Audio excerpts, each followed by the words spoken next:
এবার আমাদের হচ্ছে যে আমাদের যদি ইন্টারভিউতে বলে ইনসারশন শর্ট ইমপ্লিমেন্ট করে দেখাও, তো কীভাবে ইমপ্লিমেন্ট করবে সবার আগে আমার জানতে হবে ইনসারশন শর্ট কিছু রিটার্ন করে না, তাহলে ওটা রিটার্ন টাইপ হবে ভয়েড। ইনসারশন শর্ট আর্গুমেন্টে খালি অ্যারেটাকে নেবে, ভেক্টর ইন্ট অ্যারে। তো দুটো পয়েন্টার লাগবে, একটা আই একটা জে আর একটা কি থাকবে, ঠিক আছে। তো এবার বেসিক্যালি স্টার্টিংয়ে আমাদের একটা লুপ চলবে, ঠিক আছে। বেসিক্যালি তোমার যেটা জিরোথ ইন্ডেক্সে এলিমেন্ট সেটাকেও প্রথমে সর্টেড ভাবে, ঠিক আছে। তো সেই জন্য আমাদের যে লুপটা আছে সেটা 1 থেকে চলবে, ঠিক আছে।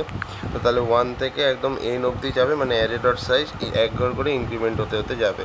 এবার কী হবে, প্রথমে আয়েত ইন্ডেক্সের মধ্যে যে এলিমেন্টটা থাকবে সেটাকেও কি এর মধ্যে ভরে দেবে, তারপর জেটাকে এক ঘর ডিক্রিমেন্ট করে দেবে, ঠিক আছে।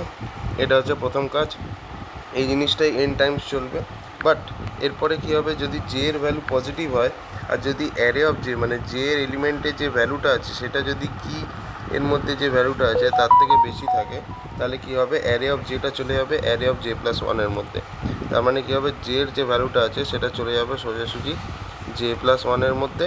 আর তারপর জে কী হবে, জে এক ঘর ডিক্রিমেন্ট হয়ে যাবে, জে চলে আসবে এইখানে, ঠিক আছে।